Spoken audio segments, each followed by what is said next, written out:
It is a connection that feels almost magnetic, a subtle pull between the calcium in your own bones and the mineralized calcium of the fossil.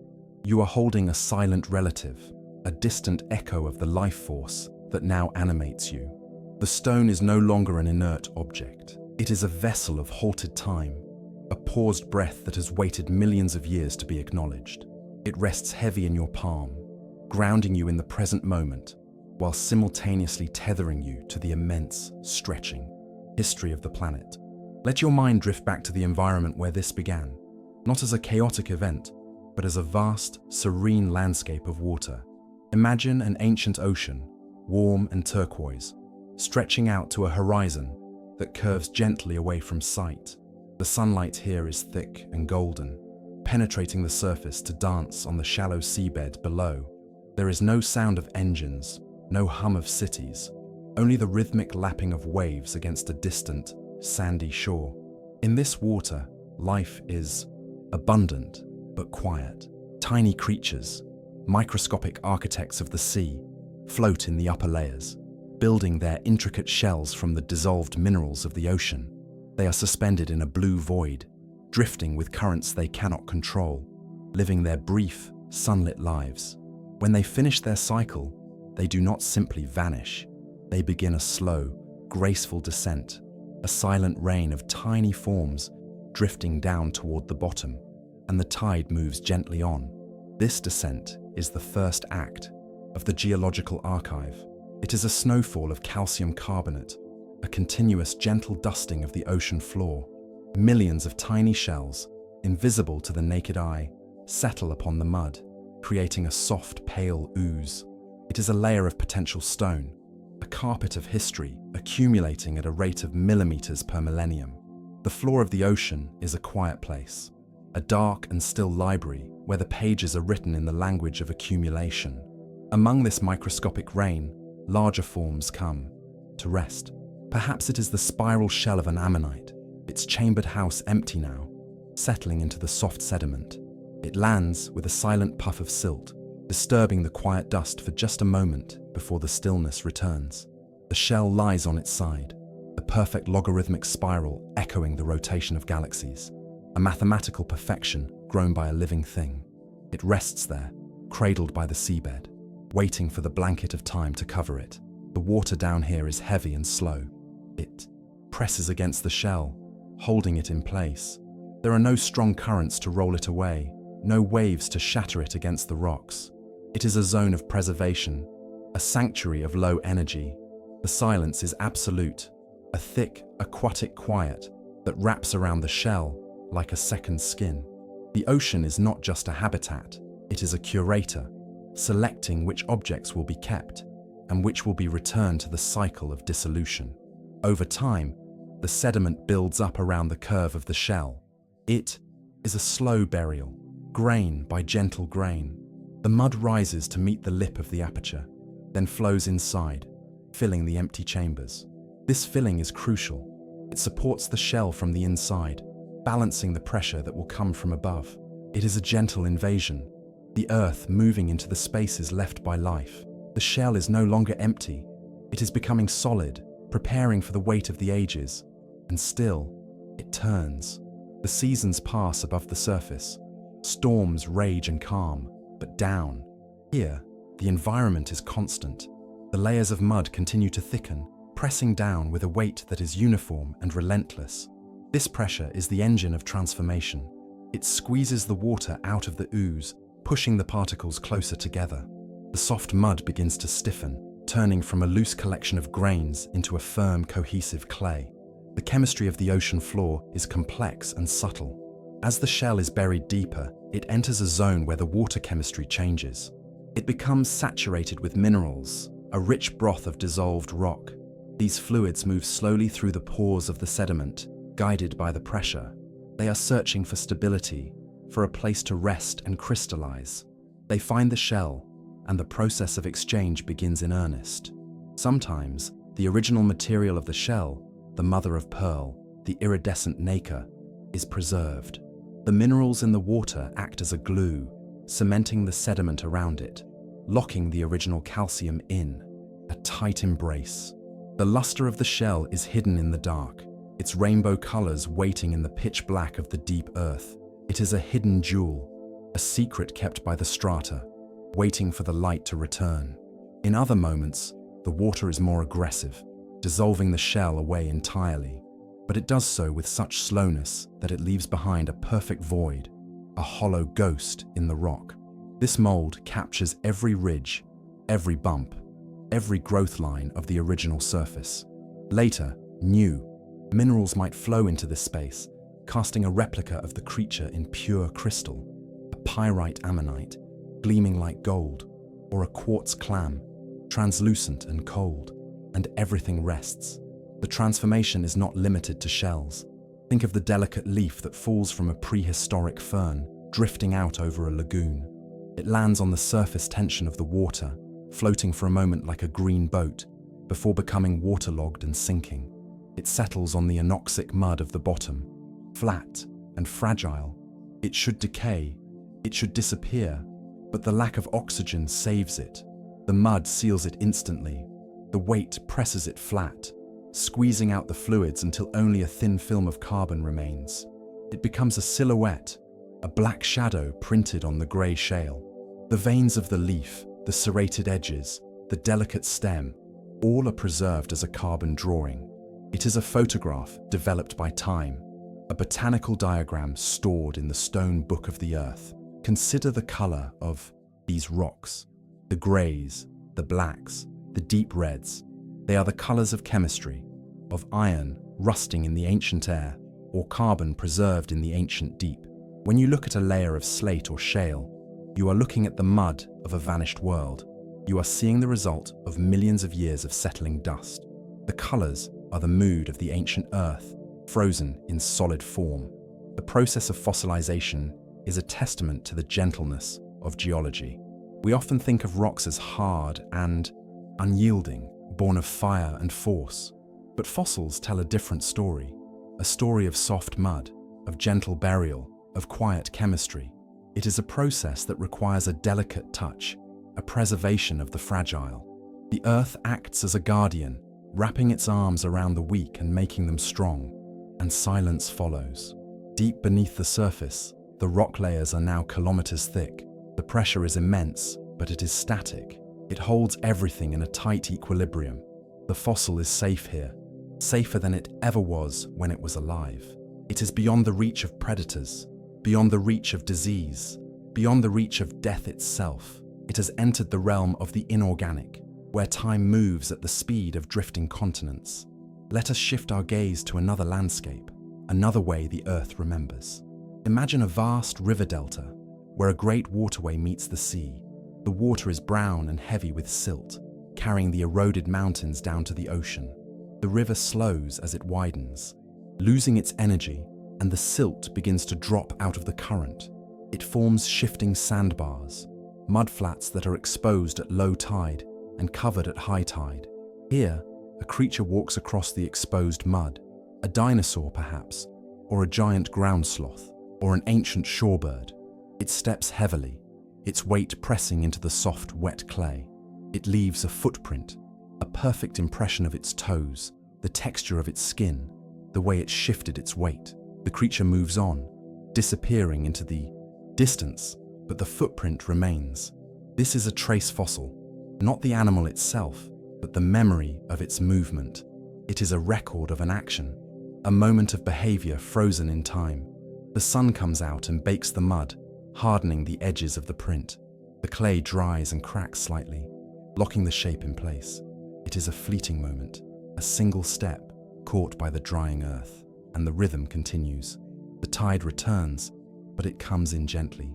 It brings with it a new layer of sand, different in texture and color from the mud below. The sand fills the footprint, covering it, protecting it. It acts as a cast, filling the mold made by the foot. The two layers, the mud and the sand, are distinct. They do not mix. They lie one on top of the other, preserving the boundary between them. Buried over time, these layers turn to stone. The mud becomes shale, the sand becomes sandstone. Millions of years later, when the rock is split open, The layers separate along that ancient surface. On one side, you have the indentation, the actual footprint. On the other, you have the natural cast, the raised relief of the foot. You can see the step from below and from above. Trace fossils are the ghosts of activity. They show us not just what life looked like, but how it lived. We see the burrow of a worm, a tunnel winding through the sediment, lined with mucus that has turned to stone. We see the trackway of a crab, skittering sideways across the prehistoric beach. We see the resting place of a starfish, a five-pointed depression where it lay still for a time. These traces are intimate. They are the signatures of the dead. A bone is a part of the body, but a footprint is a part of the life. It captures a decision, the decision to walk this way, to turn left, to stop and rest. It brings the stillness of the rock to life. When you touch a fossilized track, you are touching the exact spot where a living being stood. You are standing in its shadow, separated only by the veil of time. And the current flows without effort. The earth is full of these hidden movements. The rocks beneath our feet are crisscrossed with the trails of ancient travelers. It is a busy world frozen in a still picture. The chaos of a living ecosystem has been organized into layers, sorted by time, and pressed into a permanent record.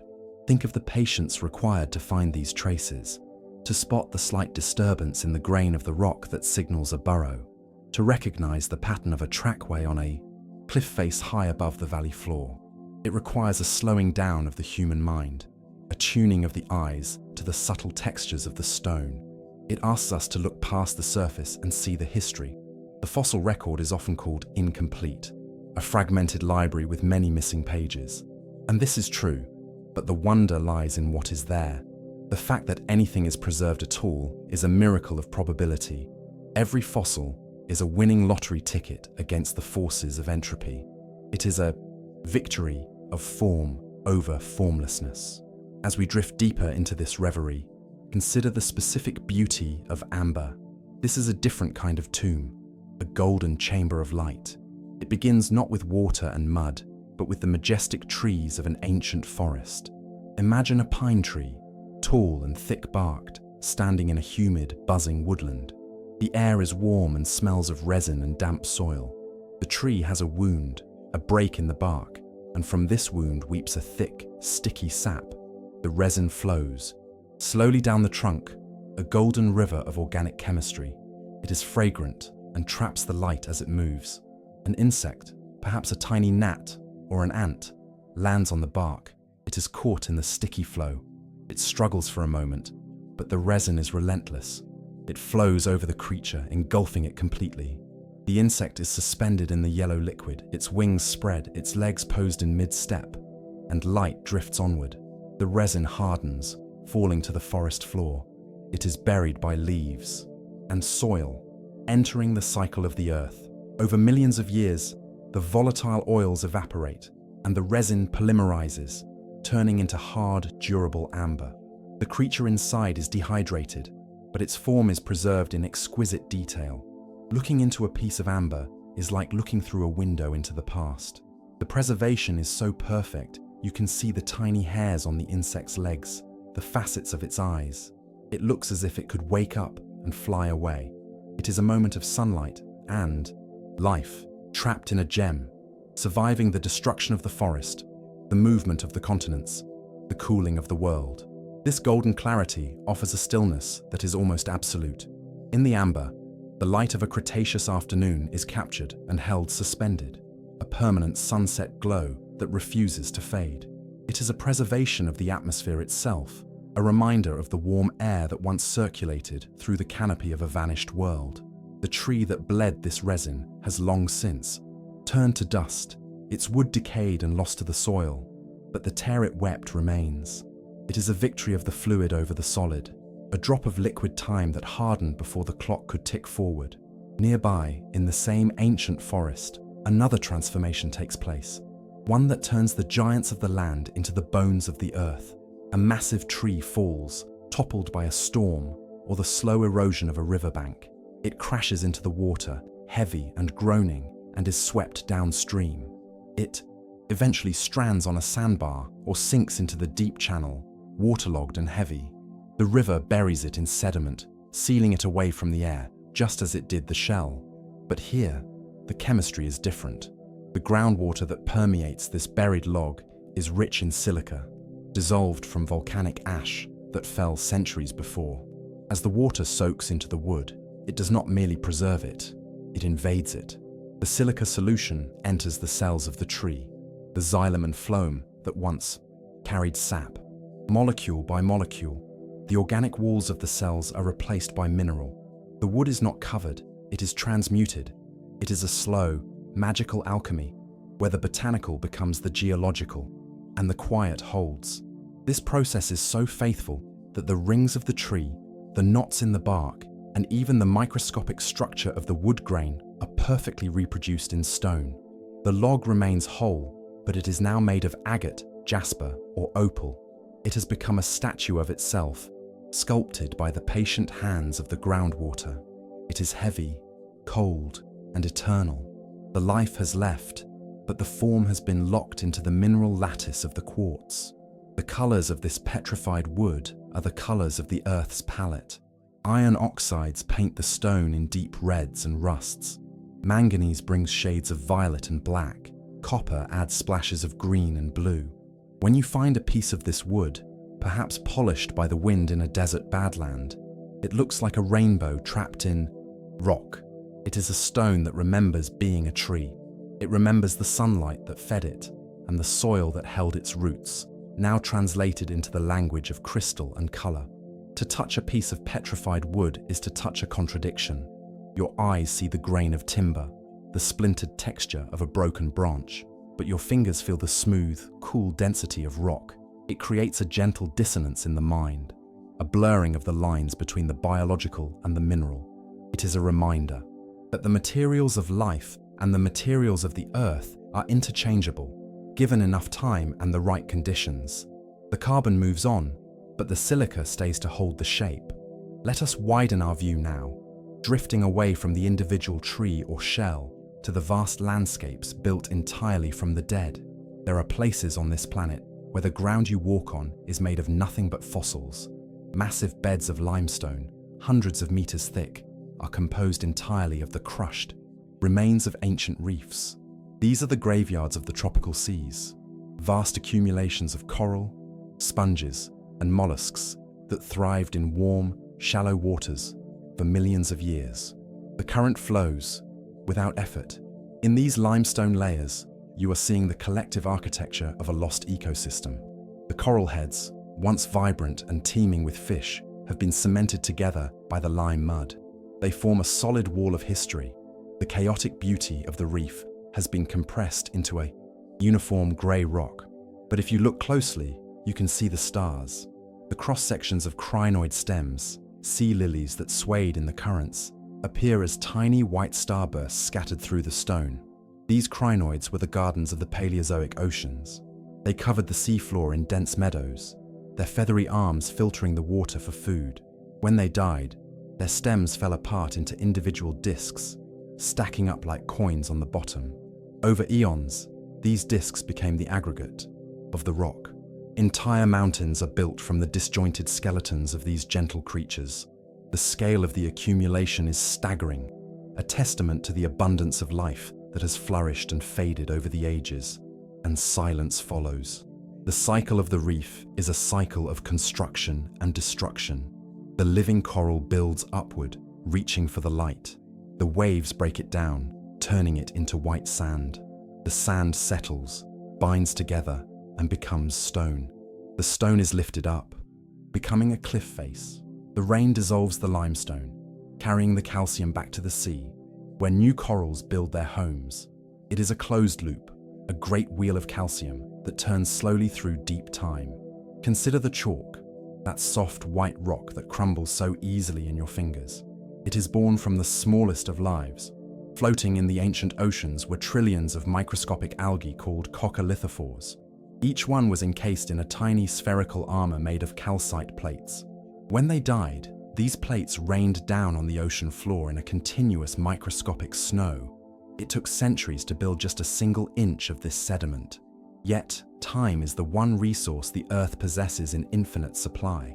Over millions of years, this white snow accumulated to depths of hundreds of meters. It formed the famous white cliffs that stand guard over coastlines today. When you look at those blindingly white walls, you are looking at the skeletons of unimaginable numbers of single-celled organisms. They lived, they absorbed the sun, they extracted carbon from the water, and they died. Their legacy is the landscape itself, and light drifts onward.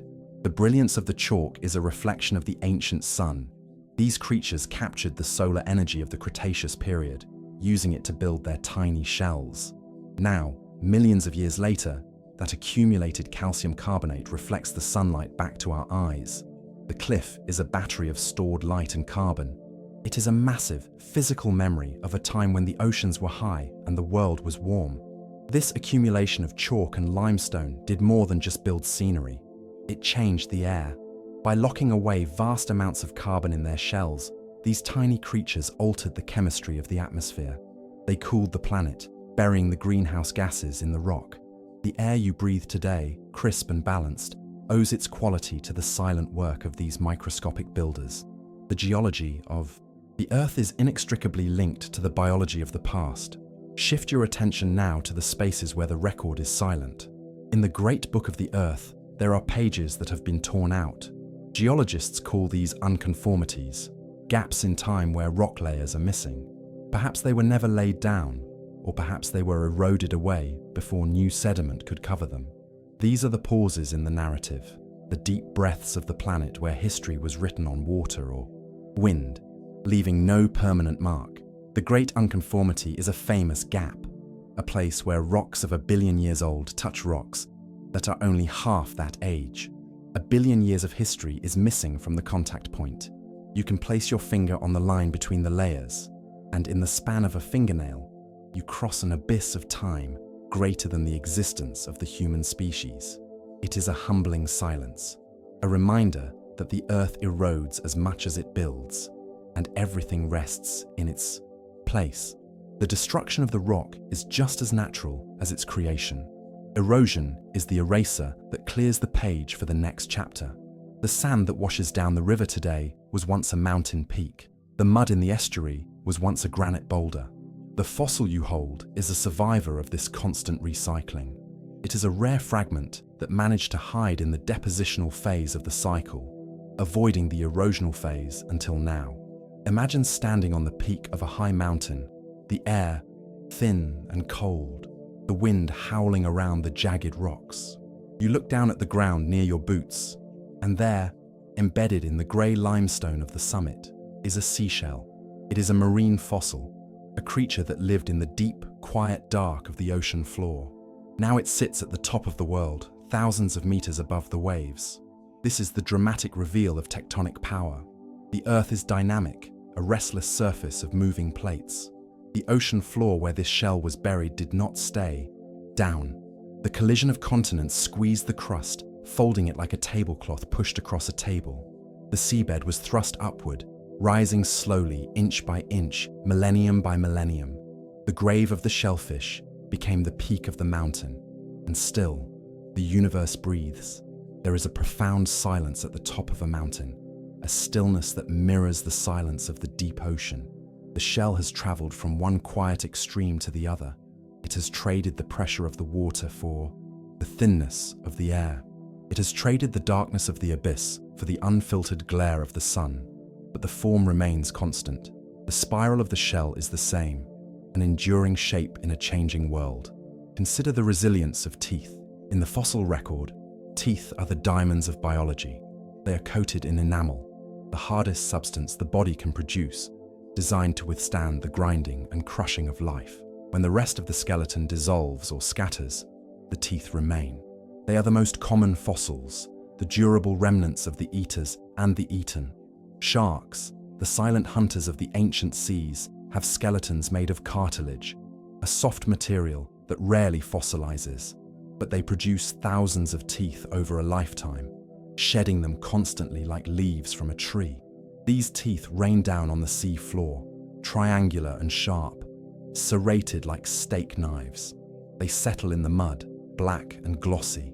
The current flows without effort. Because of this, we know the history of sharks almost entirely through their teeth. We trace their evolution through the changing shapes of these cutting tools. A single tooth can tell us the size of the predator, its diet, its place in the food web. It is a small, sharp point of data that survives the dissolution of the rest of the animal. When you find a shark's tooth on a beach, black against the white sand, you are finding a piece of a phantom. The shark itself is gone, leaving no other trace. The tooth is a remnant of intent, a tool of survival that outlasted the survival itself. It is smooth to the touch, still sharp enough to prick your finger, holding an edge that was honed millions of years ago. The color of these fossil teeth is often a deep, lustrous black or dark gray. This is not the original color. It is the result of chemistry in the sediment. The porous structure of the dentin and the bone absorbs minerals from the surrounding mud, phosphates and iron. The white calcium is replaced or stained by the dark minerals of the deep earth. The tooth has been dyed by time, wearing the colors of the geology that adopted it. This dark, glossy texture gives the fossil a feeling of permanence. It feels like a gem, heavy and polished. It has lost the fragility of a biological part and gained the authority of a stone. It clicks against another rock with a sharp, high sound. It has become part of the shingle, part of the gravel, hiding in plain sight among the pebbles of the shore. And the rhythm continues. We have looked at the shells, the wood, the coral, and the teeth. We have seen how the soft becomes hard, how the fleeting becomes fixed. But there is another kind of fossil, one that is even more delicate, more improbable. It is the fossil of the soft tissue itself, the skin, the feathers, the eyes. These are the rarest of the rare, the moments when the earth decides to keep everything. In certain special lagoons, where the water was stagnant and salty, or in beds of fine volcanic ash, the preservation goes beyond the skeleton. Here, we find the imprint of feathers on a dinosaur, revealing that the terrible lizards were soft and bird-like. We find the outline of a jellyfish, a creature made almost entirely of water, captured as a faint, circular stain on the rock. These are the whispers of the fossil record, the details that should have been lost but were miraculously saved. These soft-bodied fossils require us to look with a gentle eye. They are not bold structures like the bones. They are subtle textures on the stone, a slight darkening of the shale that traces the curve of a wing, a microscopic pattern that reveals the scales of a fish.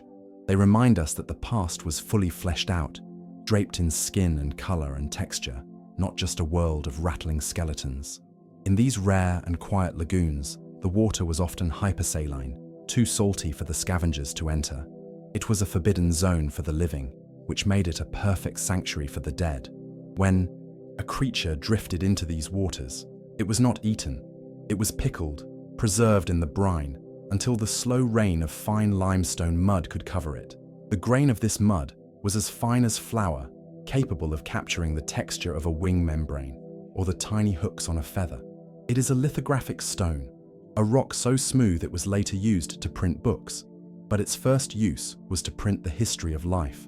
The discovery of a feather in a rock changes the way we dream about the past. It adds a layer of softness to the hard edges of the Jurassic. It suggests that the ancient world was not just armored and scaly, but also downy and vibrant. It brings color into the gray. Microscopic studies of these fossilized feathers have revealed preserved melanosomes, pigment sacs that tell us these dinosaurs were black, or russet, or iridescent like a starling. The stone holds the shadow of the color, a ghost of the visual world that vanished millions of years ago, and everything softens. To find such a thing requires a gentle splitting of the rock. The stone must be tapped along its natural grain, opening like a book to a specific page. It cannot be forced. The fossil hunter works with a small hammer and a chisel, listening to the sound of the stone, feeling for the weakness that indicates a layer.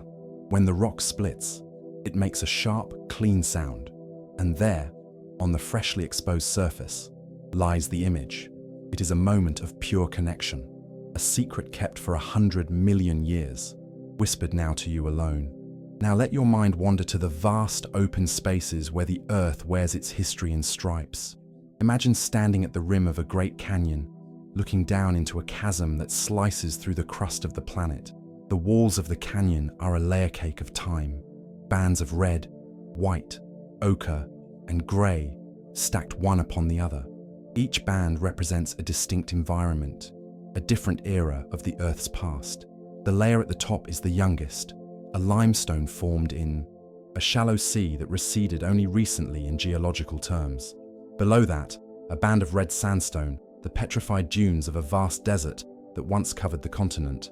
Below that, a dark shale, the mud of a stagnant swamp. As your eye travels down the wall, you are traveling back in time. You are descending through the ages, layer by layer, era by era, and the tide moves gently on. This is the principle of superposition, the simple, elegant rule that governs the library of the Earth. The book is written from the bottom up. The oldest stories are the deepest, buried under the weight of everything that came after. To walk down into the canyon is to walk against the flow of time. It is a journey toward the beginning. In the middle layers, you might see the fossils of amphibians, heavy-headed creatures that crawled through the ferns. Lower down, the fossils change. The bones disappear, replaced by the shells of trilobites, armored arthropods that scuttled across the Cambrian sea floor. Lower still, the life becomes simpler, mats of algae, traces of worms, and then, at the very bottom, the fossils vanish altogether. Here, in the deepest gorge, the rock is crystalline and twisted, granite and schist that have been cooked and squeezed until all memory of life was erased. These are the basement rocks, the roots of the continent. They are the empty pages before the story began, or perhaps pages where the text has been burned away by the heat of the Earth's interior. It is a place of primal silence, the foundation upon which the biological world was built, and still, the universe breathes.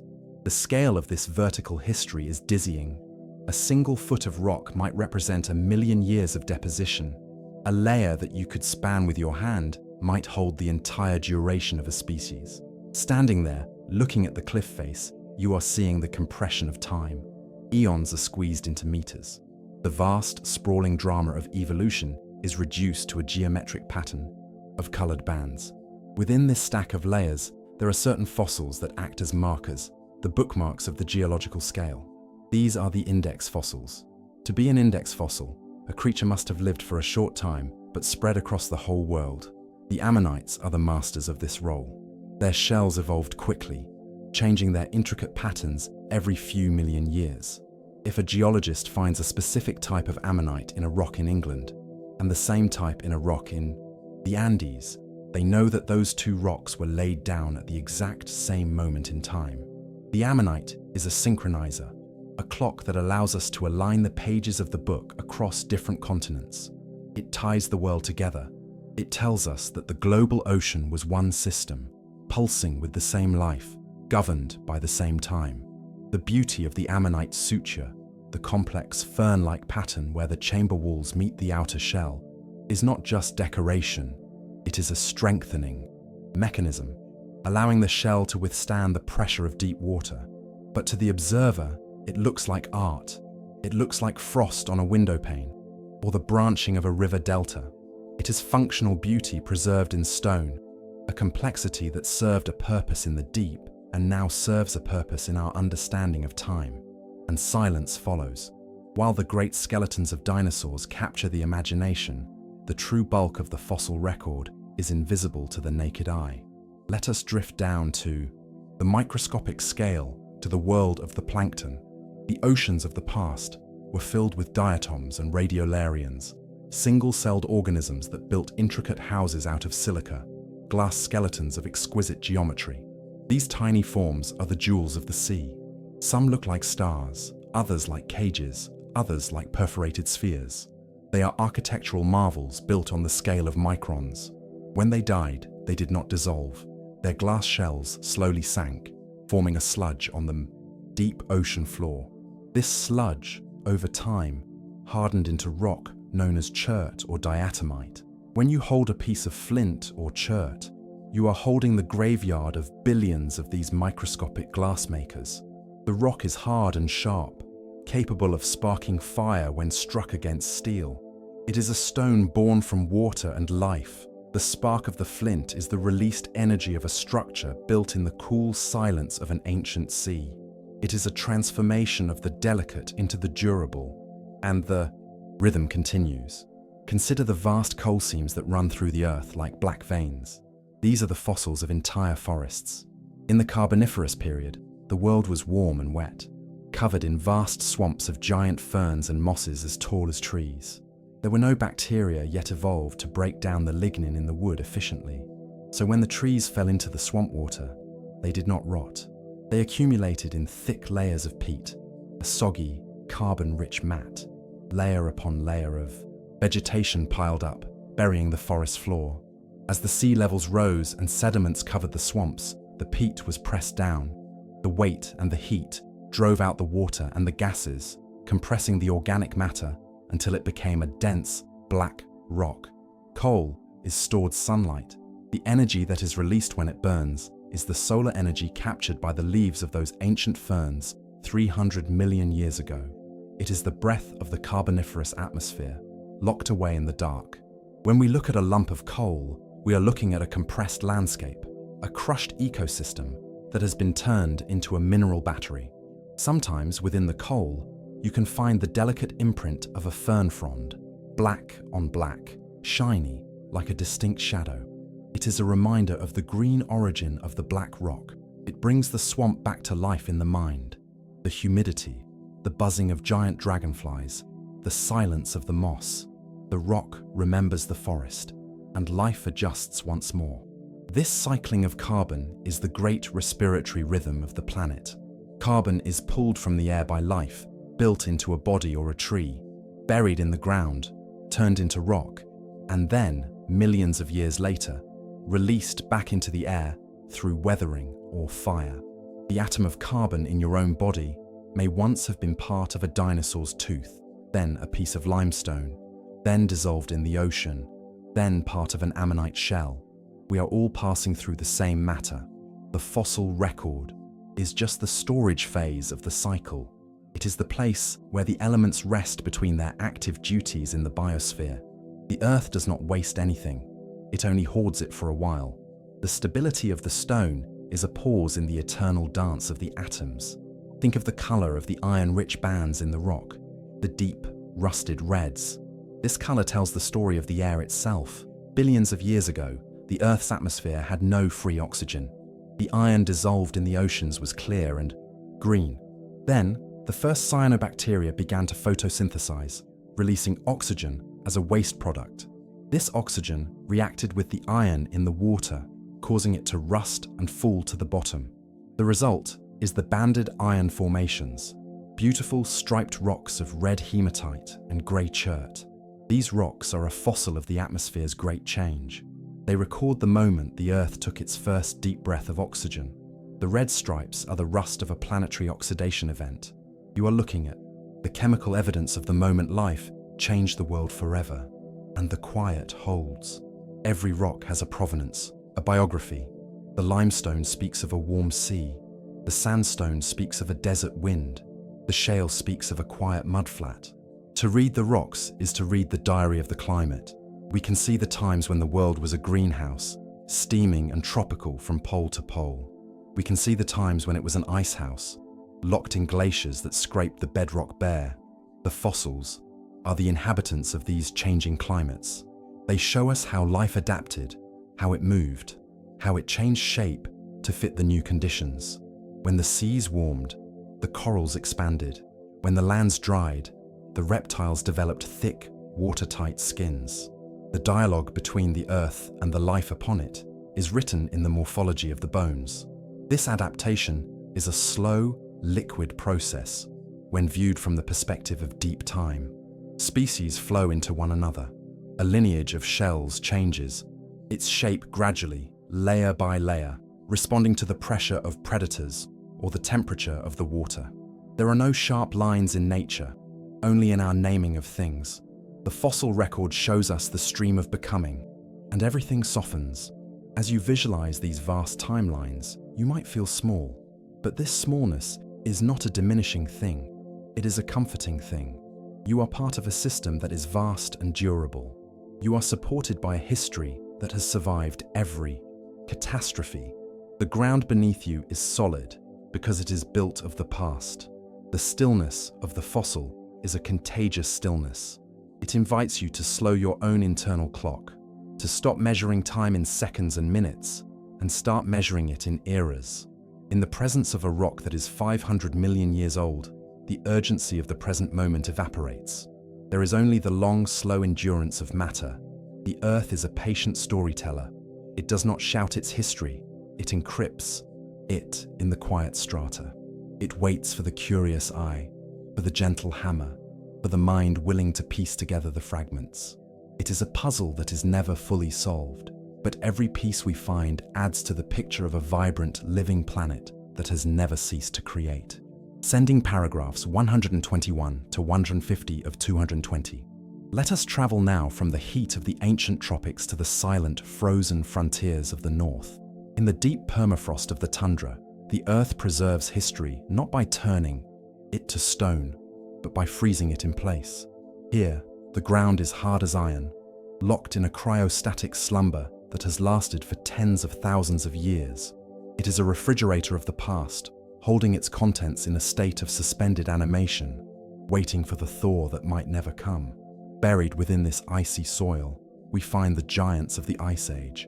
The woolly mammoth, with its curved tusks and thick coat of shaggy hair, lies encased in a block of frozen mud.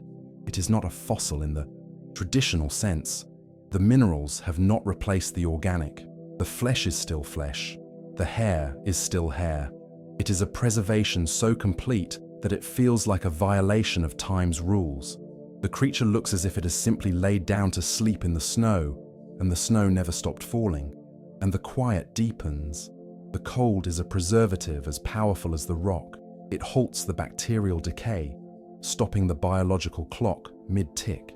Scientists have found flowers in the stomachs of these frozen giants, buttercups and sedges that bloomed on a summer day 30,000 years ago. The fragile petals are still discernible, a final meal that was never digested, kept safe by the sudden and enduring winter.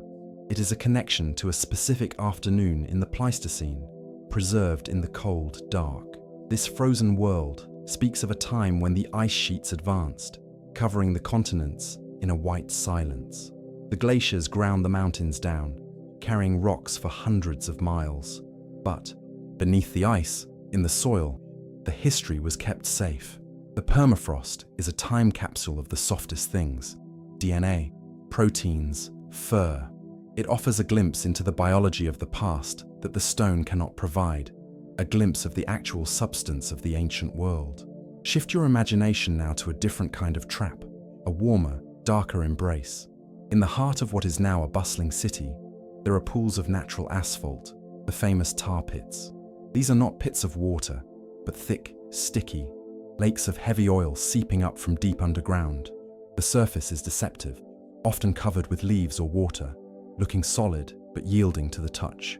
For thousands of years, this asphalt has been a collector of bones. The entrapment here was slow and silent. A creature would step into the sticky seep, and the earth would hold it fast. Over time, the animal would sink, disappearing into the black, viscous liquid. The asphalt is a masterful curator. It permeates the bones, staining them a rich dark chocolate brown. It seals them away from the air and the rain, wrapping them in a hydrocarbon cocoon, and the current flows without effort. The result is a jumbled library of the late Pleistocene ecosystem. In these pits, we find the dire wolves, the saber-toothed cats, the ground sloths. We find the delicate bones of birds and the tiny shells of beetles. The asphalt preserves them all with equal fidelity. When the bones are recovered, they are hard and heavy, impregnated with the oil of the earth. They smell of the deep geology, a scent of tar and thyme. These dark fossils are distinct. They are not white like the limestone bones, nor red like the sandstone bones. They are the color of the earth's blood. They remind us that the earth has many ways to keep a secret. It can freeze it, it can turn it to stone, or it can wrap it in oil. The method changes, but the intent is always the same: to keep the form from dissolving into nothingness. Let us descend now into the hollow spaces of the earth, into the limestone caves that honeycomb the hills. A cave is a natural shelter, a cathedral of silence protected from the weather. It is a stable environment where the temperature never changes, where the sun never bleaches the bone. Animals that wandered in or fell through openings in the roof found their final resting place on the cave floor. Here, the preservation is often due to the dripping water. The same water that carves the cave also builds the stalactites and stalagmites. It is rich in dissolved limestone. As it drips over the bones lying on the floor, it coats them in a layer of calcite. It is a slow glazing, a gentle encasement in white stone. The bone becomes part of the flowstone, merging with the floor of the cave, and the rhythm continues. In these quiet chambers, we find the remains of cave bears, creatures that hibernated in the dark and sometimes never woke up. We find the tools of early humans, left beside a hearth that went cold 20,000 years ago. The cave protects these artifacts from the erosion that scours the surface. It is a pocket of stillness where the wind does not blow. Sometimes, the cave itself is the fossil, the shape of the passage, the scallop marks on the walls, the sediments filling the floor. All tell the story of an ancient river that once flowed underground. The cave is a negative fossil, a void where water once moved. It is a memory of a hydrological system that has long since drained away, leaving its empty channel behind in the rock.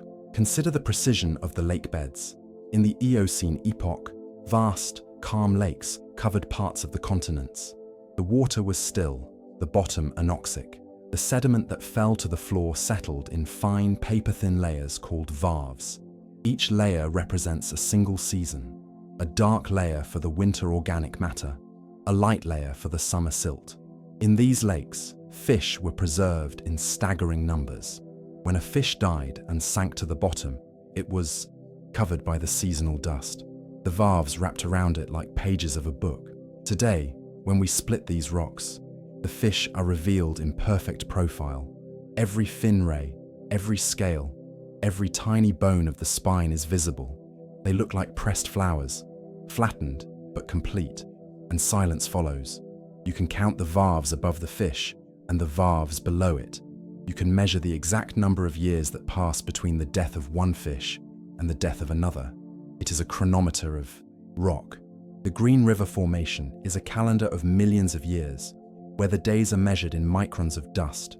The fish are the markers of the specific moments, frozen in a sea of seasonal rhythm. The color of these fossils is often a warm cream or a soft brown, set against the pale beige of the limestone. They are beautiful, delicate things. They speak of a quiet, freshwater world, of sunlit lakes surrounded by palm trees. The violence of their death is gone. Only the symmetry of their form remains. They are swimming in stone, suspended in a current that stopped 50 million years ago. Let us contemplate the concept of the living fossil. There are creatures on this earth today that seem to have stepped straight out of the rock.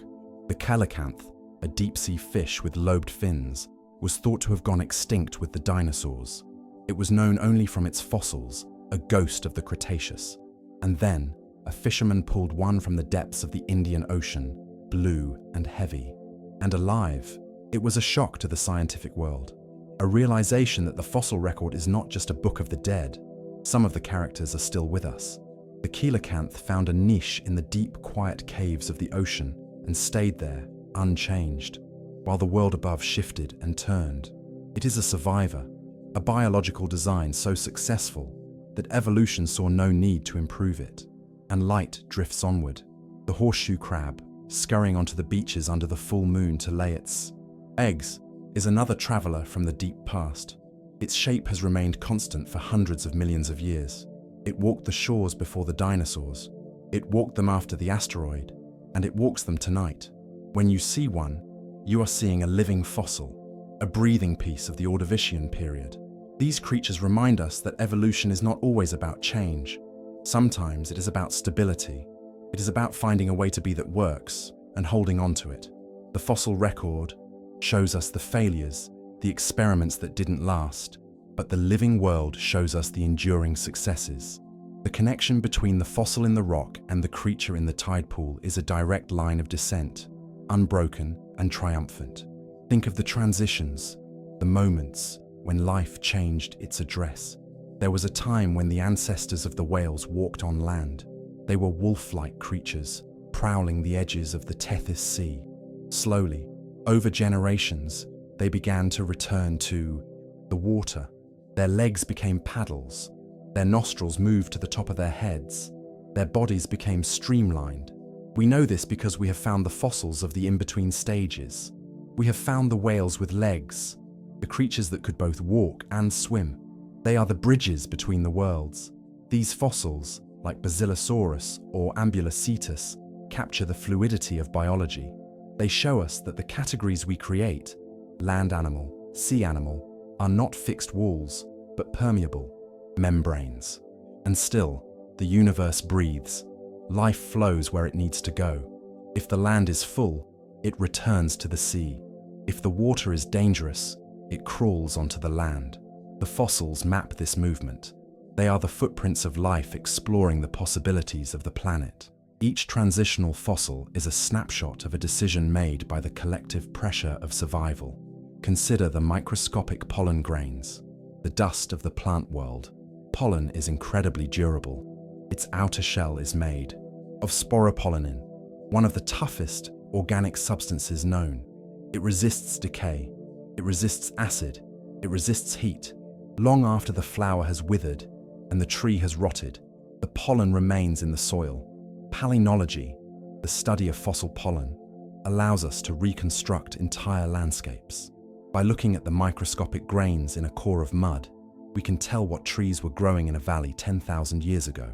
We can see the shift from oak to pine as the climate cooled.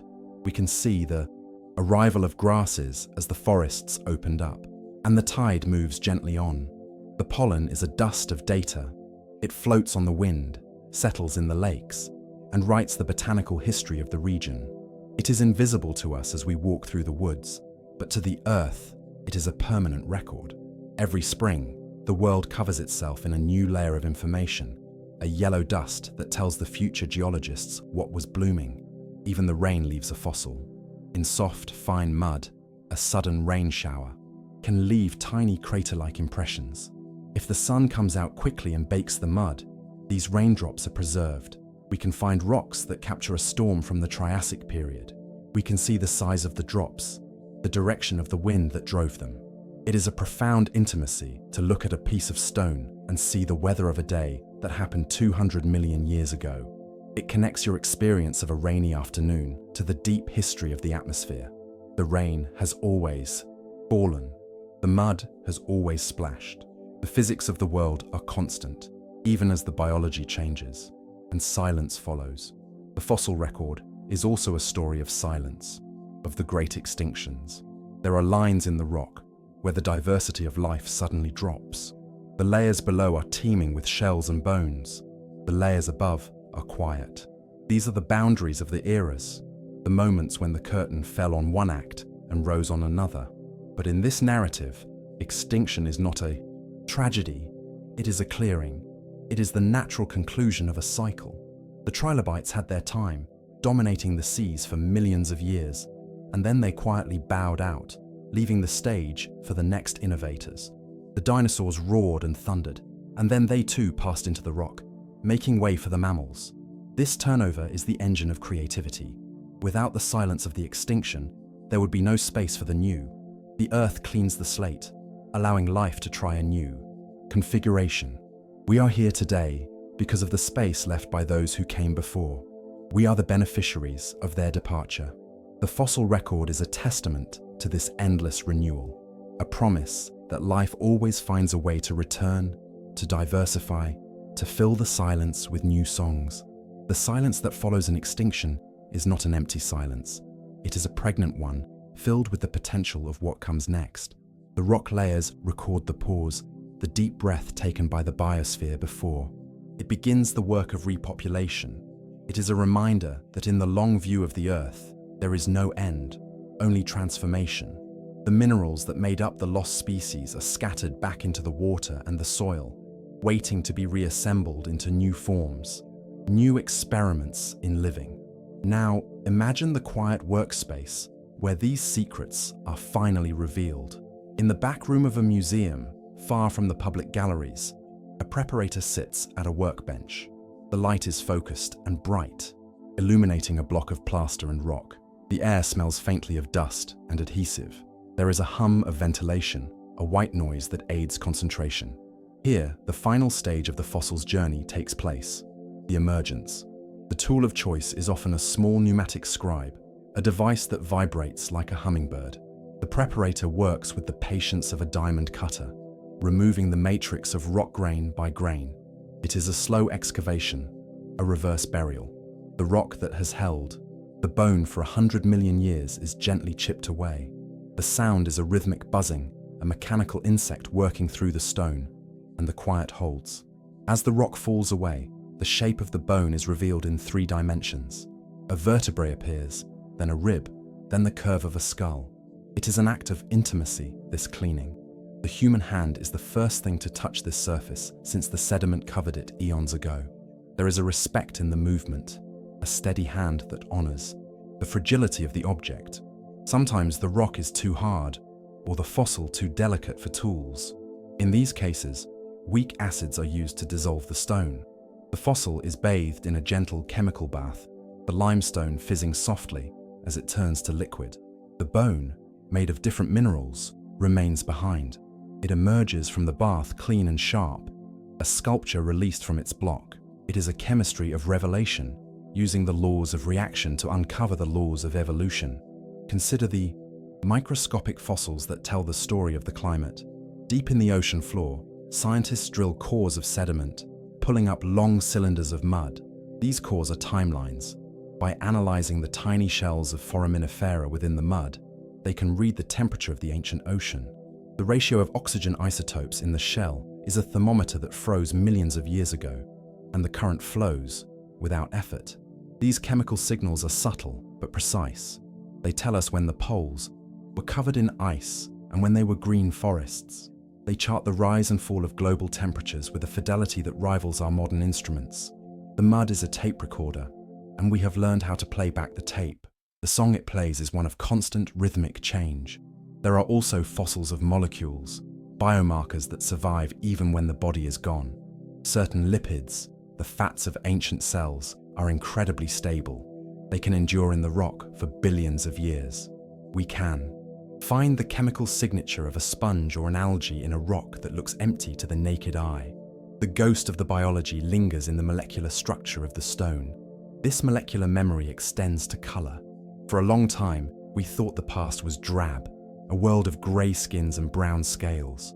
But the preservation of melanosomes, tiny pigment packages, has brought the color back. We now know that some dinosaurs had ringed tails of orange and white, or feathers that shimmered like crows. The earth kept the pigment, locked in the keratin, waiting for the microscope to find it, and everything rests. Even the waste of the past is preserved. Coprolites, fossilized droppings, are among the most humble yet informative fossils. They tell us exactly what an animal ate. They contain the scales of the fish, the seeds of the berry, the fragments of the bone. They map the food web of the ecosystem. In the hands of science, even the discarded becomes a treasure, a capsule of dietary data. Let us return to the large scale, to the movement of the continents themselves. Fossils are the evidence that the world moves. Decades ago, explorers found the leaves of a plant called Glossopteris in South America, Africa, India, Australia, and Antarctica. These lands are now separated by vast oceans. The only explanation is that they were once joined, a single supercontinent where the same forest grew from coast to coast. The fossil leaf is the stamp that validates the theory of plate tectonics. It proves that the solid Earth is fluid over time. The continents are like rafts drifting on the mantle, sometimes coming together to form a Pangea, sometimes breaking apart to form the world we know.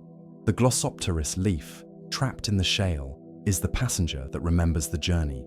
It sat still while the land beneath it traveled thousands of miles, and silence follows. Think of Antarctica, now a desert of ice. Underneath those kilometers of glaciers, there are fossils of beech trees and ferns. There are the bones of dinosaurs that lived in a polar forest, enduring months of winter darkness, but in a climate that was temperate. The fossils remind us that the ice is temporary. The continent was once green, and in the deep future, it may be green again. The Earth is a shapeshifter. It does not hold one form forever. The mountains rise and fall. The oceans open and close. The fossil is the fixed point in this turning world. It is the anchor that allows us to measure the drift. When we find a marine shell in the Himalayas, we are seeing the magnitude of the change. The roof of the world was once the floor of the sea.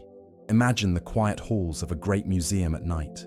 The visitors have gone, the lights are dimmed. The skeletons of the dinosaurs stand in the shadows, mounted on their metal armatures. They are imposing, silent architectures of bone.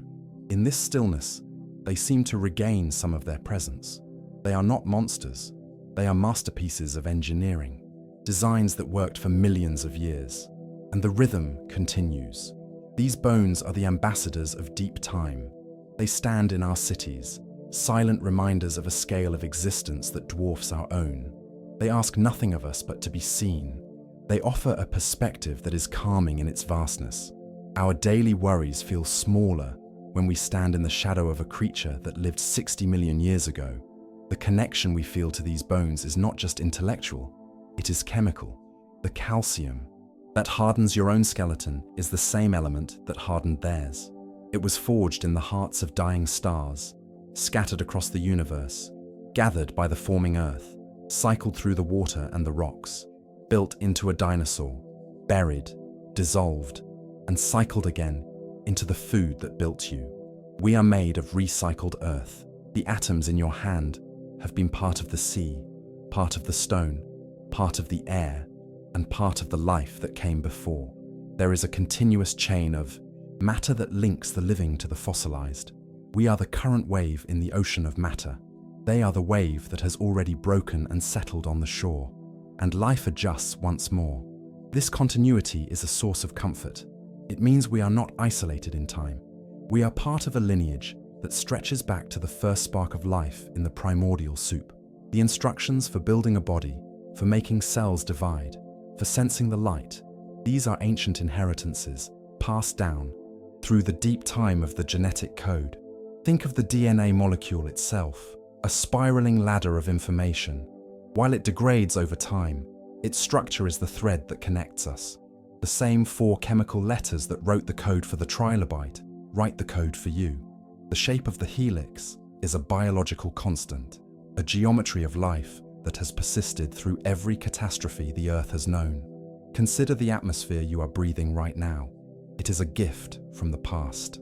The oxygen that fills your lungs was produced by the photosynthesis of ancient plants and algae, the very ones that are now buried as coal and chalk. You are breathing the legacy of the Paleozoic. The air is a bridge between the activity of the past and the life of the present, and the quiet holds.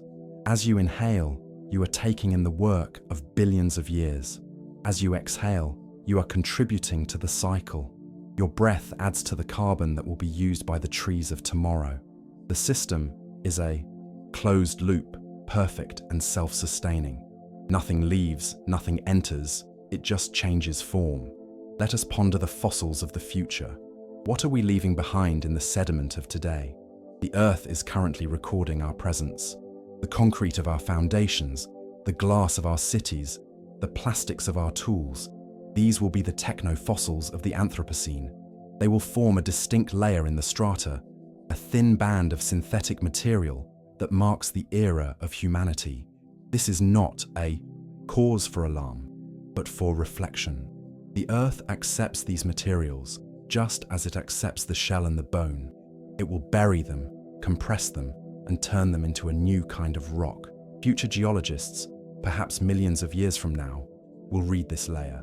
They will see the sudden spike in rare elements, the global distribution of specific materials. They will know we were here, and stillness travels through the water. We are writing our own line in the book of the Earth.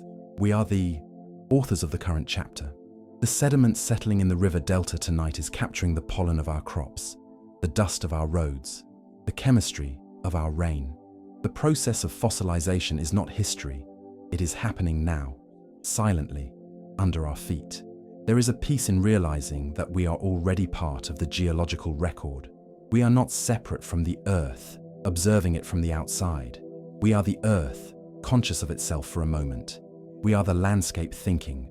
Our bones will eventually return to the mineral state, joining the choir of the deep strata. Imagine a future canyon, cut by a future river. The sun shines on the exposed walls. There, in a layer of rock that is forming right now, is a record of this moment. The Earth preserves the memory of the atmosphere, the temperature, the life. It is a faithful scribe. It does not judge, it only keeps, and silence follows. The concept of time expands in the mind. We stop fighting against the clock and start floating within the stream. The frantic pace of the human world is an illusion, a surface ripple on a deep, slow-moving ocean. The real time of the planet is measured in the growth of crystals, the drift of plates, the accumulation of dust. To align yourself with this time is to find a deep source of rest. You can let go of the need for instant resolution. You can trust the slow process. Like the fossil waiting in the dark, you can simply be. You are held by the gravity of a planet that has seen everything and kept it safe. The journey we have taken, from the shell in the hand to the bottom of the sea, from the dinosaur bone to the microscopic pollen, is a circle. We started with the stone, and we end with the realization that we are the stone in the making. The boundary between the living and the geologic is a blur. There is a profound comfort in this blurring, a release of the rigid separation between the self and the world. When you recognize that the iron in your blood is the same, iron that colors the red sandstone, you feel less like a solitary observer and more like a participant in a grand, unified structure. You are woven into the fabric of the planet. The durability of the fossil is not a contrast to your fragility. It is a promise that the materials you are made of are indestructible. They change, they cycle, but they do not vanish. Allow this sense of belonging to settle into your body, just as the sediment settles on the quiet ocean floor. Feel the weight of your limbs, heavy and relaxed, supported by the surface beneath you. That surface rests on the floor, which rests on the foundation, which rests on the bedrock, the deep, solid crust of the earth. You are held up by the accumulated history of the world. The strata are not just a record of the past, they are the platform for your present rest, and the rhythm continues. The earth beneath you is thick with memory. Miles down, the rock is hot and plastic, moving in slow convection currents. But near the surface, where you are, it is cool and rigid. It is the steady hand that holds you. It does not shake, it does not hurry. It has settled into a posture of endurance that has lasted for billions of years. You can trust it completely. Think of the silence of a stone deep underground. It is a silence that is dense and absolute. No sound from the surface reaches it. No storm, no voice, no footstep. It is a sanctuary of quiet. In this space, the atoms vibrate in place, holding the structure of the crystal lattice. It is a busy stillness, a dynamic stability. Imagine your own mind entering this state, the thoughts slowing down until they are as still and structured as the crystals in granite. The fossil teaches us the art of patience.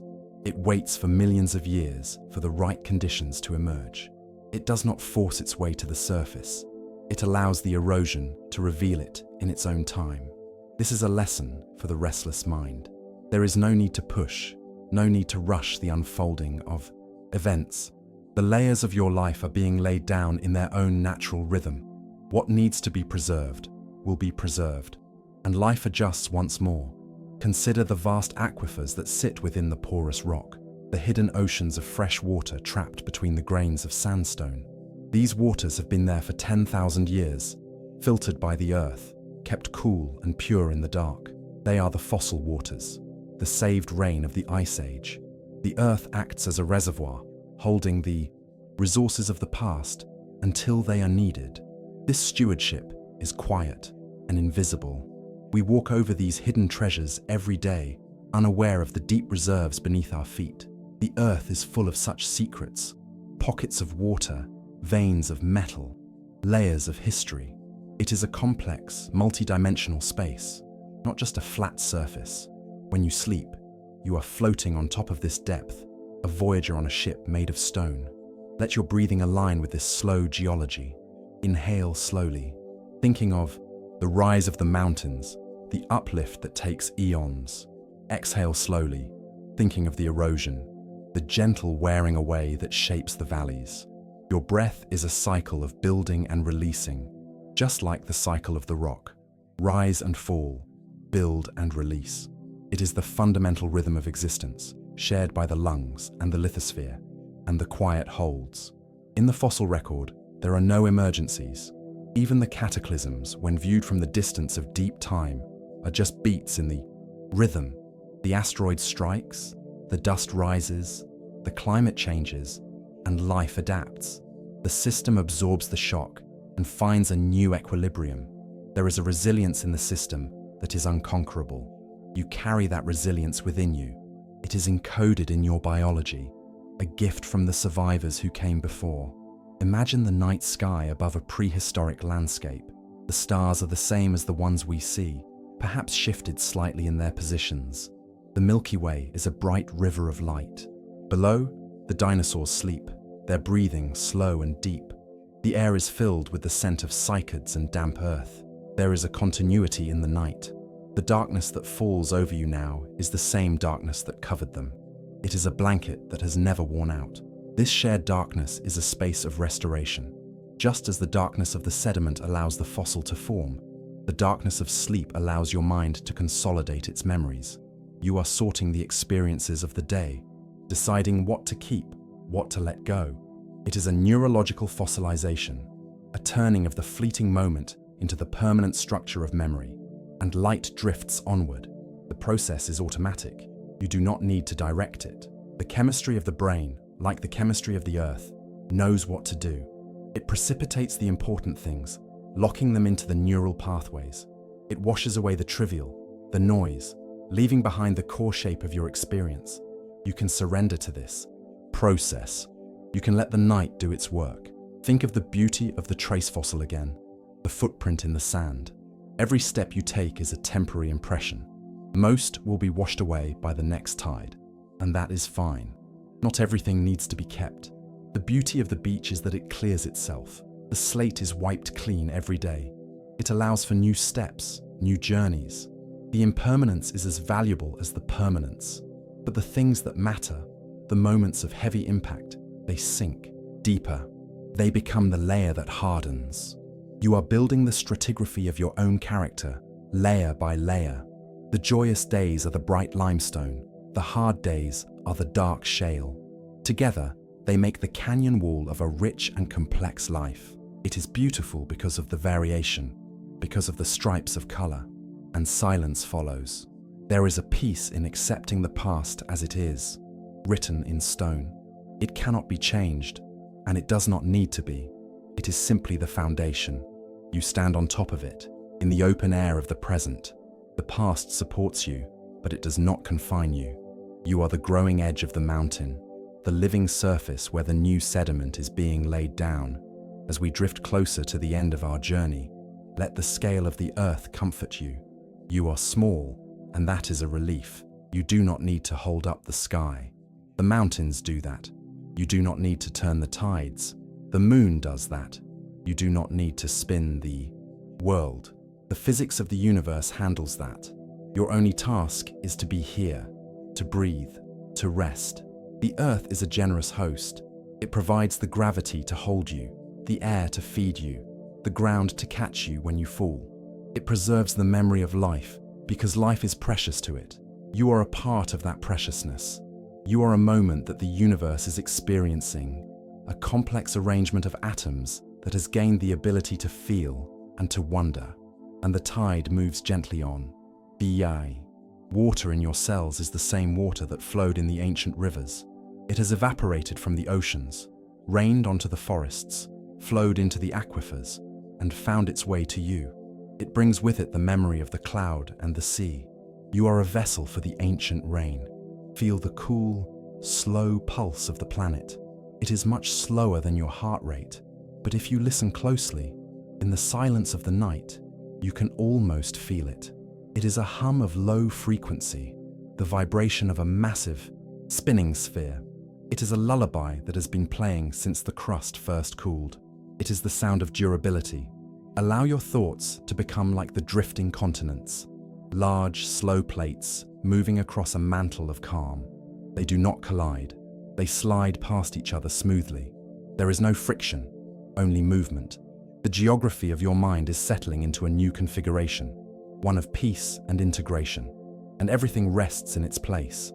The dinosaur bone in the museum rests in its metal cradle. The shell in the cliff face rests in its matrix of stone. The coal deep underground rests in its seam. The world is full of things that have found their place and stopped moving. You are joining them in this stillness.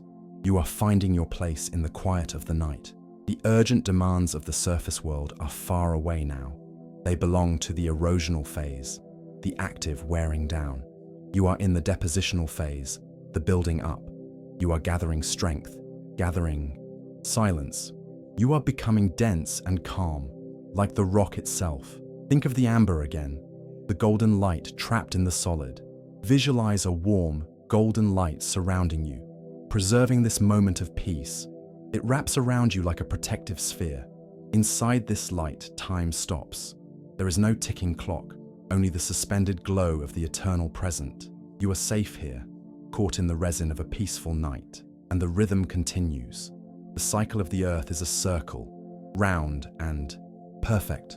Day into night, life into stone, stone into soil, soil into life. There is no end to the circle, only turning. You are part of this wheel, and tonight, the wheel is turning you toward rest. It is carrying you down into the gentle dark, the same dark that cradles the fossil. The ancient earth is not a dead place. It is a sleeping place. The rocks are sleeping. The mountains are sleeping. The fossils are sleeping. When you close your eyes, you are entering the company of the giants. You are joining the slumber of the ages. It is a deep, dreamless sleep, supported by the bedrock of the world. Let the final tension drain from your muscles. Let your jaw unhinge slightly. Let your hands open. You are heavy, sinking into the mattress, sinking into the crust. The gravity is pulling you down, not to trap you, but to hold you. It is an embrace. The earth is hugging you close, keeping you safe from the emptiness of space, and silence follows. The story of the world is a long one, and you are a sentence in the latest chapter. It is a good sentence, full of meaning and life. But now, the page is turning.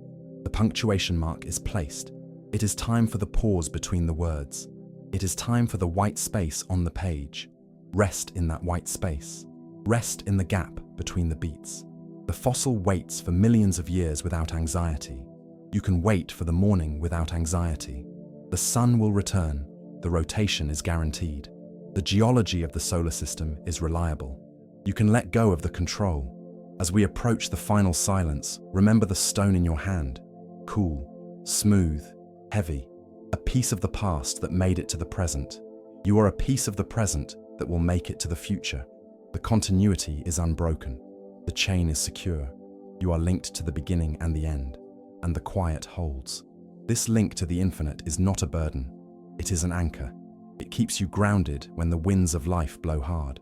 You can return to this thought. Whenever you need stability, I am made of the earth, and the earth endures. The panic of the momentary fades against the backdrop of the eons. The urgency of the now dissolves into the patience of the forever. You are borrowing the stillness of the stone to quiet the motion of the mind.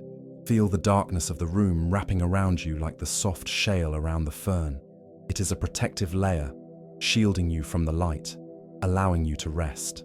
In this darkness, your body is repairing itself, knitting together the fraying edges of the day.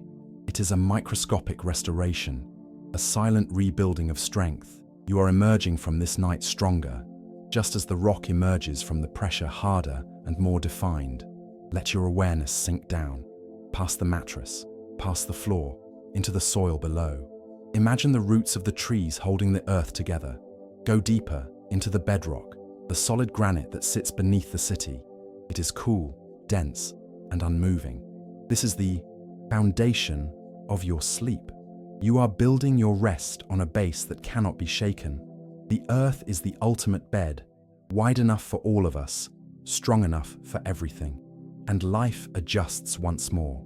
The rhythm of your breathing is slowing down, matching the slow convection of the mantle. In and out, rise and fall. It is the heave of the crust, the tide of the magma. You are synchronizing with the planet. There is no separation. You are a geological feature of this room, a landscape. Your breath is the wind. Your stillness is the mountain. The concept of waiting loses its meaning here. The fossil does not wait. It simply exists. You are no longer waiting for sleep. You are simply existing in a state of rest. Sleep is not a destination you have to run toward. It is a tide that rises to meet you. You only need to lie still, and it will cover you. It will fill the hollows of your mind and smooth over the rough edges of your thoughts. And everything rests. The museum of the fossil. Earth is closing for the night. The lights are out in the halls of history. The dinosaurs are asleep in their stone dreams. The ammonites are curled tight in their spiral slumber. The forests of the Carboniferous are silent in their coal beds. The whole history of the world is at peace. You are the last visitor to leave, gently closing the door behind you. As you drift, remember that nothing is ever truly lost. The breath you take now will be part of the future atmosphere. The dream you have now will be part of your memory. The earth keeps it all. You are safe in this great keeping place. You are held in the archives of existence, filed under living, breathing, resting, and silence follows. The weight of your eyelids is heavy, like the sediment of a calm sea. They close, sealing you in. The visual world is gone, replaced by the warm, dark interior.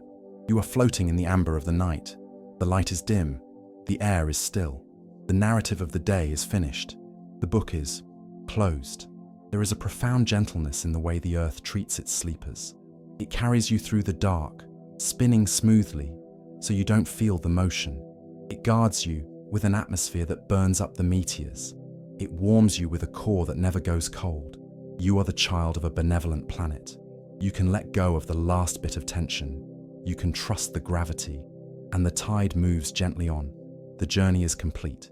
We have traveled from the surface to the core, from the moment to the millennium. We have seen that life and stone are partners in the long dance of time. Now, the dance slows to a stop. The music fades. There is only the quiet. Your breathing is soft now, barely a ripple. You are sinking deeper, past the layers of thought, into the bedrock of sleep. It is a good place to be. It is a place of renewal and silence. The stone protects you. The time holds you. The earth remembers you. If your eyes remain open, another journey awaits. But if sleep arrives, you are already home.